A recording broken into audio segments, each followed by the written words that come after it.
ကျမတို့နိုင်ငံမှာအဖြစ်အများဆုံးကကလေးလေးတွေသွားပိုးစားတာပဲအဲ့ဒီလိုသွားပိုးစားရခြင်းအကြောင်းရင်းက6ချက်ရှိပါတယ်အဲ့ဒီ6ချက်တည်းက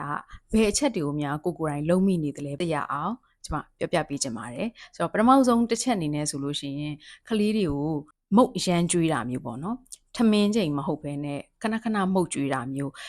healthy ဖြစ်တဲ့ကျန်းမာရေးနဲ့ညီညွတ်တဲ့အသီးအနှံတွေဟင်းသီးဟင်းရွက်တွေဒါမျိုးမဟုတ်ဘဲနဲ့ချိုပြီးတော့စီးကတ်တဲ့မုတ်တွေအချိုရည်တွေဒါမျိုးတွေကျွေးနေတာမျိုးပေါ့နော်ပုံမှန်ဆိုရင်ဆရာဝန်တွေကနှစ်ကျော်မှအချိုတွေကျွေးခိုင်းမိမယ်လို့ဒီမှာဆိုရင်အသက်6လ9လကစပြီးတော့အချိုတွေကျွေးကြတာပေါ့နော်ငြိမ်ရင်ပြီးရောဆိုပြီးတော့မုတ်အချိုတွေကျွေးထားလိုက်တာမျိုးပေါ့နော်အဲ့လိုအချိုတွေကျွေးလေကလေးကသွားပိုးစားလိပဲပေါ့နော်နောက်ထပ်ဒုတိယတစ်ချက်ကကြတော့ခရင်းတန့်ရှင်ရေးအားနေတာပေါ့တော်တော်များများကနေဘက်တွေမှာဆိုရင်ပိုဆိုးတယ်ကလေးကိုသွားတိုက်ပေးရမှန်းမသိဘူးပေါ့နော်ဆိုတော့များသောအားဖြင့်အသက်3နှစ်4နှစ်လောက်ကြာမှပဲသွားတိုက်ပြီးကြတယ်သွားတိုက်နောက်ကြတာပေါ့လေပြီးရင်သွားတိုက်တဲ့အခါကျရင်လည်းမနှက်ညတိုက်ရမှန်းမသိဘူးတစ်ချိန်တောင်အနိုင်တိုက်ရတယ်ပြီးရင်မုတ်တွေအစာတွေကျွေးပြီးပြီဆိုလို့ရှိရင်လည်းအစာထုတ်ပေးရမှာတို့ပလုတ်ကျင်းရမှာတို့ဒါမျိုးတွေမရှိဘူးသွားတိုက်ပေးဖို့ဆိုရင်လည်းလူကြီးက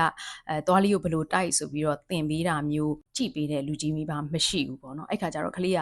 တိုက်တော့တိုက်တယ်မပြောင်းဘူးပေါ့နောက်ထပ်တတိယအချက်အနေနဲ့ကျမတို့ကနှုတ်ဘူးတိုက်ပြီးတိတ်တာဒါမှမဟုတ်မိခင်တို့တိုက်ပြီးတော့တိတ်တာမိခင်တို့ပဲဖြစ်ဖြစ်နို့ပဲဖြစ်ဖြစ်ဒါဒီကျမတို့လူတွေအတွက်အစာလို့ပြောလို့ရတယ်အစာစားပြီးတော့အိတ်သွားတာကသွားတွေကအရေးပြောသွားမှာပဲပေါ့နော်ဆိုတော့ဘာပဲဖြစ်ဖြစ်နို့ပဲတိုက်နို့ဘူးပဲတိုက်ကျမတို့ကခရင်းတန်ရှင်းပြန်လုပ်ပေးဖို့လိုတယ်ပြီးတော့မှကလေးကိုအိတ်ခိုင်းရမှာပေါ့နော်နောက်တစ်ခုနံပါတ်4ချက်အနေနဲ့ဆိုလို့ရှိရင် fluoride ပါတဲ့သွားတိုက်စီမသုံးတာပေါ့နော်တော်တော်များများကသွားတိုက်စီမျိုးချမိမှာစိုးလို့ဆိုပြီးတော့တချို့ဆိုရင်ရေနဲ့ပဲတိုက်ပေးတာရှိတယ်လူကြီးသွားတိုက်စီတွေနဲ့ကလေးကိုတိုက်ပေးနေတာရှိတယ်ပေါ့နော်ကလေးသွားတွေကလူကြီးသွားလို့မဟုတ်ဘူးပျော့တယ်နှုတ်တယ်အခါကျတော့ fluoride သွားတိုက်စီသုံးမှကိုအဆင်ပြေမှာပေါ့နော်အခုခေတ်မှာဆိုလို့ရှိရင်9လသားအရွယ်ကနေစပြီးတော့တိုက်လို့ရတဲ့ fluoride ပါတဲ့သွားတိုက်စီတွေပေါ်နေပါပြီဆိုတော့ကလေးတွေကိုအဲ့ဒီသွားတိုက်စီလေးတွေနဲ့တိုက်ပေးပါလို့เนาะကျွန်မအကြံပြုချင်ပါတယ်နောက်တစ်ခုနံပါတ်5အချက်သွားစီကံသွားလို့ရတယ်ဆိုတဲ့အရာကိုမသိနေကြတာပေါ့နော်ဆိုတော့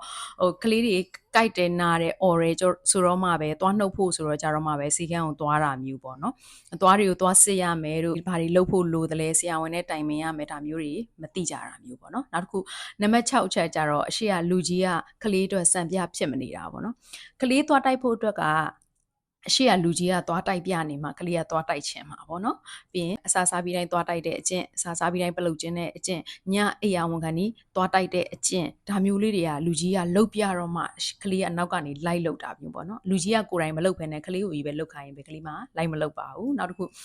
အဖေတွေအမေတွေအဖိုးတွေဘွားတွေတယောက်ယောက်ကကွန်းစားနေလို့ရှိရင်သွားကြီးတွေကမဲနေတာမိမိလည်းတသားလည်းသွားမတိုက်တော့ဘူးဆိုတဲ့ကလေးတွေဖြစ်လာမှာပဲပေါ့နော်ဆိုတော့ဒီလိုအချက်တွေကကလေးတွေသွားပိုးစားအောင်အင်းကလူကြီးတွေကရောဘယ်လိုတွေများလုံးမိနေသလဲဒီအချက်ကလေးတွေကိုပြန်စစ်ပြီးတော့လိုက်နာပေးပါလို့ကျွန်မဘက်ကအကြံပြုချင်ပါတယ်ဒါမှပဲကလေးတွေသွားပိုးမစားမှာကလေးသွားပိုးမစားမှရေရှည်မှာလူကြီးတွေသွားပိုးစားပြဿနာကင်းသွားပါလိမ့်မယ်သွားစေကန်းက